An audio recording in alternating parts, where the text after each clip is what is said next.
talking about pancakes again. What if we have 3 cups of flour, 10 eggs, and 4 teaspoons of baking powder? How many pancakes can we make? Can you do that real fast in your brain? I can't. None of these numbers are matching up with those numbers, right? How do we even go about this? Start making pancakes and find out when we run out of something?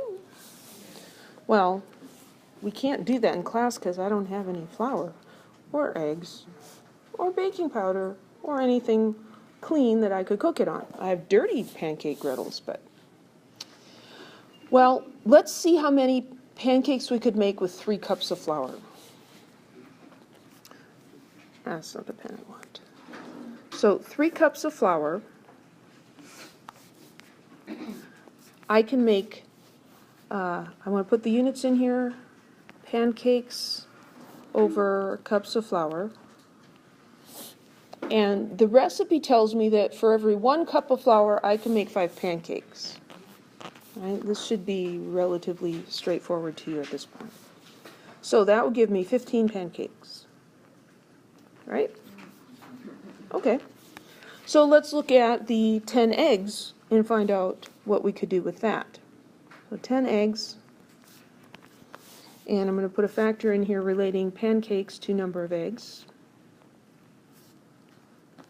And the recipe tells me I get 5 pancakes for every 2 eggs. So that would give me what, 25 pancakes?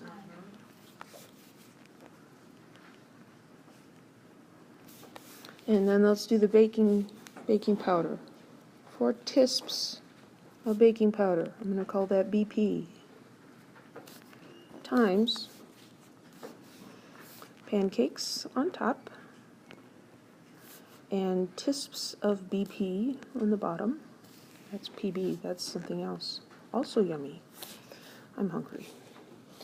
5 pancakes. Okay, that's a fraction there.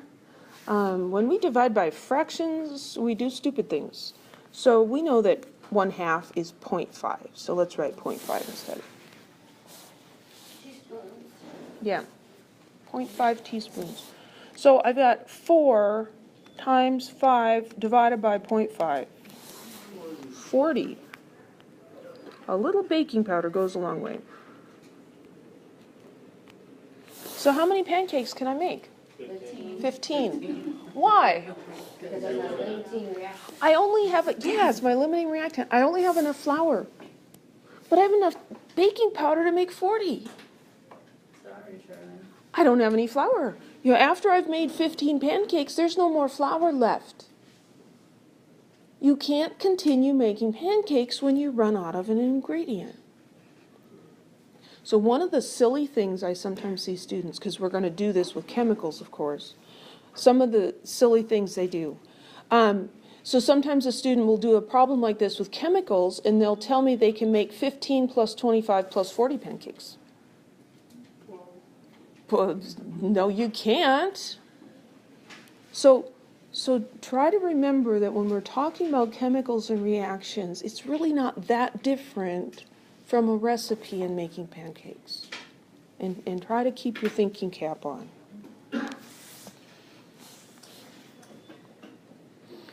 So this is pictures of what we just calculated. The flour would make 15 pancakes. The number of eggs we had would make 25. We have enough baking powder to make 40. But we run out of the flour. The amount of flour limits how many pancakes we can make, right? It's a reactant or an ingredient. We call it the limiting reactant because it limits how much we can make. How much you can make from that limiting reactant is called your theoretical yield. It's theoretical because sometimes stuff happens when you're making pancakes. You know, you decide to get fancy and flip one, right? And it sticks to the ceiling. Or it falls on the floor. Or you got distracted by Candy Crush and you burn one, right? Stuff can happen where you don't always make as many as you should. That's why it's a theoretical yield. This is, everything works perfectly, this is how much we can make. Okay, so limiting reactant, theoretical yield. So we're cooking the pancakes, we accidentally burn 3 of them and one falls on the floor and the dog gets it. We had enough flour to make 15 pancakes, but we actually only made 11. This is a yield. It's our actual yield because it's how many pancakes we actually made. Okay? We're not trying to be cryptic with these terms. In theory, we could have made 15, theoretical yield.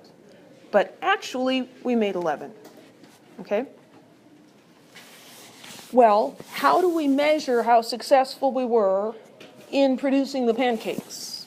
Well, in chemistry, we use something called a percent yield. Percent, again, is the part over the whole times 100. It's the part, the number that we actually made, divided by the whole thing, how many we possibly could have made, times 100 to make it a percentage. So 73%. We made 73% of what we should have been able to make. Now, if you were going to be making pancakes to feed the whole varsity football team, you might want to keep in mind what your percent success is, your percent yield. Because you probably can't count on everything working out perfectly, and you definitely don't want to run out of pancakes around hungry football players. I live with hungry football players. So the actual yield has to be determined experimentally. We do an experiment in lab. What you measure that you made, that's your actual yield. If we're doing a test, a homework problem, a worksheet, you're not doing the experiment. We have to tell you what the actual yield is. It's almost always less than 100%. And in theory, it can't be more than 100%, but actually sometimes it ends up. So the reasons it's less is some of the product doesn't form. Not all chemical reactions go to completion. Some of the product could be lost in the process of recovering it. Okay, that happened to some people in lab yesterday when you were making magnesium oxide. With this little dust that came out, oh shoot, there's my product, right? You lost some. It happens. Okay, so in summary, limiting reactant or the limiting reagent is the thing that gets completely used up.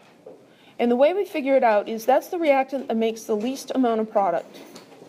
The theoretical yield is how much we could make if everything works out just right. The actual yield is the amount that we actually make. And the percent yield is the actual yield divided by the theoretical yield times 100. Okay? How could you possibly end up with more than 100% yield? Well, you actually can't, but sometimes it appears that way. Oh, I was going to say, you could have, like, for example, for flour, you might have not used exactly 6 cups of flour, like you could use like 1.8 and accidentally do that. Yeah, there could be some error in measuring. So what if, when you weren't looking, someone, well, let's see, that doesn't work with numbers of pancakes. But think about making something in the lab, and then you're going to weigh the product, right? What if, when you are burning your magnesium, a fly goes over the crucible, and the heat kills it, and it falls in your crucible and burns up? Is that going to add mass to your product? Yeah, that actually happened to a classmate of mine in college. How did they not see that? How did he not see that? Well, he saw it, but he couldn't do anything about it. You couldn't take the fly out. Well, it's all burned up and mixed up with his product. Also, I wouldn't want to put my finger in there. Well, yeah, you can't. Oh, No, it burned up. oh God. Yeah. That's just life right there. Oh, yeah. It's like, you can't make that stuff up, right? You cannot. I'm like, and this wasn't a simple experiment like we did yesterday. This is one that we had been working on for hours and hours, and our result, And then our the fly grade, goes in it. yeah, our grade was based on how close was our number to the correct number. And the fly goes in there, and we're just like, Professor knocked him off. no, so this was very clever. So he went around the building and he caught 10 more flies. It's And- never that serious. And he ashed them. He burned them up in a crucible and weighed them to find out, well, after a fly is burned up like that, how much does it weigh on average? And then he subtracted that from the mass of his product. So then the professor wouldn't have given Wouldn't have him been- a little, right? No, Pantry. no, because they're going to assume that you screwed up something else. This is university. There's no breaks. Fresno State didn't do me like that. Well, it wasn't Fresno State. Oh, my God. This is Iowa State. They're serious about chemistry over there. Oh, wow. Another thing that could happen, though, is what if you're making a precipitate and you have to separate it from the water and you dry it and you think it's dry, but it's actually a tiny bit wet. You weigh it, you've got the mass of your precipitate, but you're also getting the mass of water. That can make it seem like you made more than you can possibly make, but you didn't. So you can end up with a percent yield that's over 100%, but that means that something went wrong, okay? So let's apply this to chemistry. Here's a simple reaction, titanium and chlorine. What are the limiting reactant and the theoretical yield if you start with 1.8 moles of titanium and 3.2 moles of chlorine? So this is what we're going to do. We're going to use stoichiometry to find how much product we could make from each of those. That's what we did with the pancakes. We took the flour, how many pancakes? We took the eggs, how many pancakes? And then you look and see which one gives us the smallest amount. That's our answer. The limiting reactant is the reactant that gives you the smallest yield, and the theoretical yield is that smaller yield. So let's do this. So I'm going to take the numbers out of the problem, just like I was doing before, and I'm going to write them under the balanced chemical equation. 1.8 moles of that and 3.2 moles of this. What do I want to find? I want to find the moles of product. It doesn't specifically say that, but theoretical yield. What do you get? You get product. So I told you to chant grams to moles to moles to grams, right? Do we have grams in this problem? No, we don't. Does that mean we need to turn it inside out and go moles to grams to grams to moles? No. You can't change this in terms of the order, but you can chop the ends off. This is actually a simpler problem. I like to give mole-mole limiting reactant problems on an exam because it's easier, but then students freak out and they make it hard and get it wrong. So don't do that, please. We're just doing the middle. So we're going to take moles of titanium to moles of product. 1.8 moles of Ti times, and we're going to get moles of titanium chloride, titanium 4 chloride, and moles of titanium down here. Units.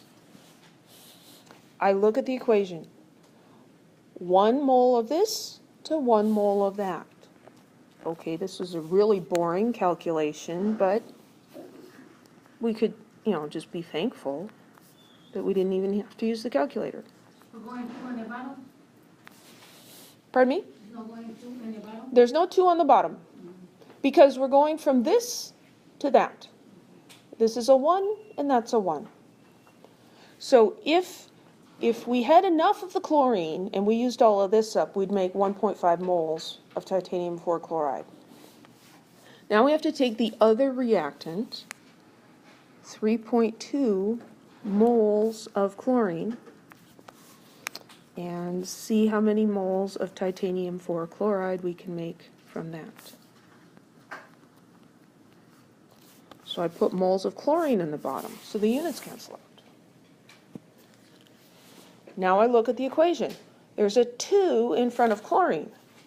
Down here I have moles of chlorine, so I put a 2 there, and titanium, the TiCl4, is a 1. So I've got 3.2 divided by 2, which is 1.6. So do we subtract these two actually? No.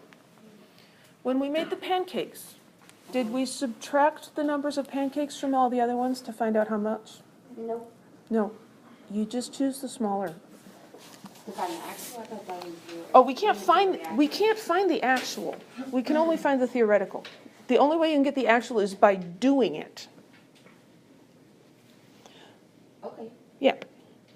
So the only way we'd know that we only made 11 pancakes instead of 15 is if we actually did it, or I told you the story about it. Because honestly, if it was me making pancakes, it'd be 15 pancakes. I'm good at that. I don't drop pancakes. My daughter, on the other hand, well, who knows? Right? She's only 12. Very good for 12. So we've got two answers here now. Just pick the smallest one. Don't do fancy stuff.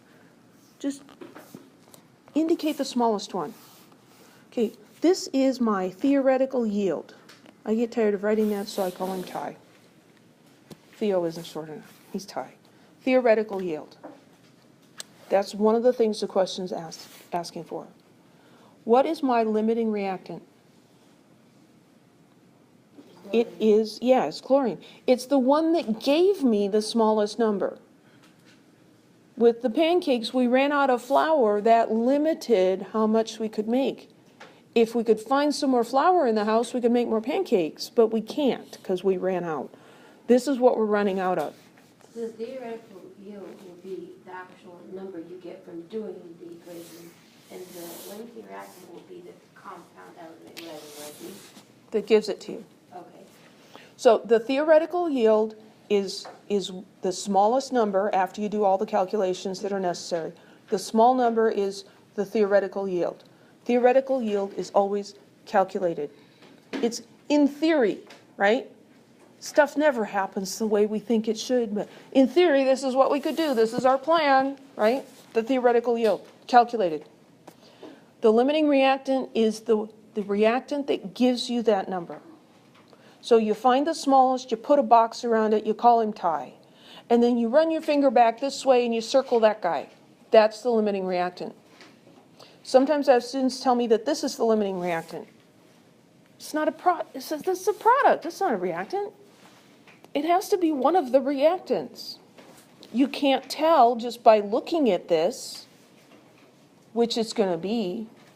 We had more of this, but that one runs out first because of the ratios. Any questions?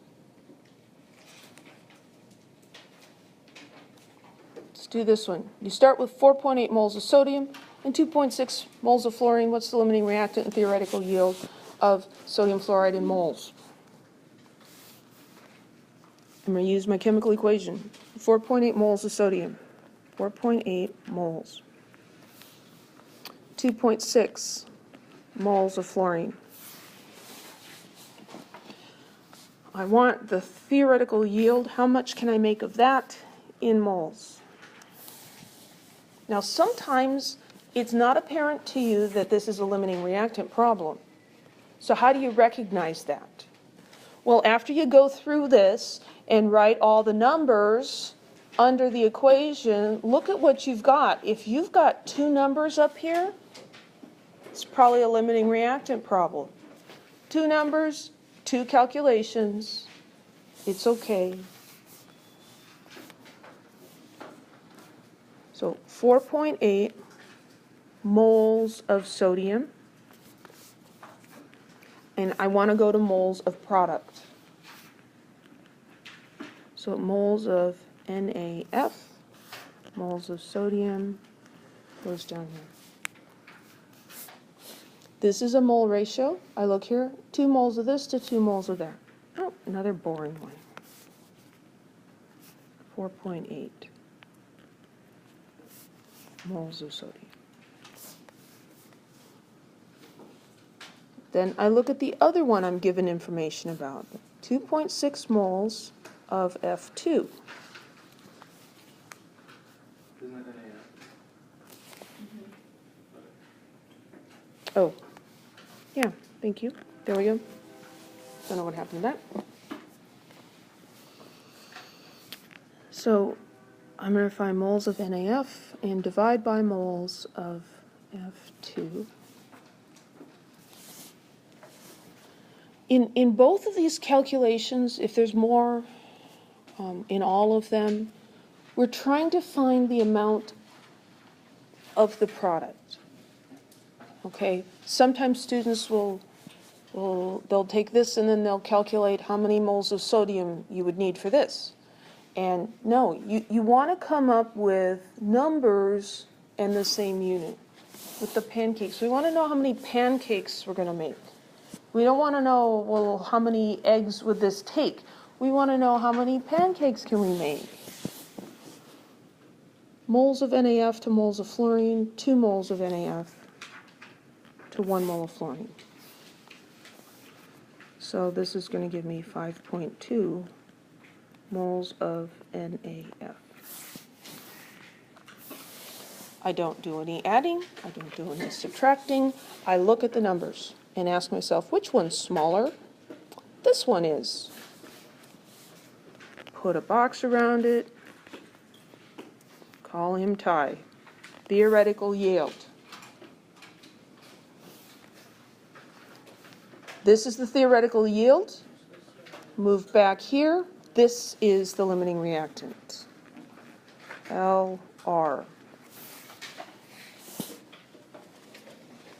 It won't happen on a multiple choice test, but on worksheets and on labs, sometimes students will do all of the work, write it out beautifully, but they never identify what's the theoretical yield and what's the limiting reactant.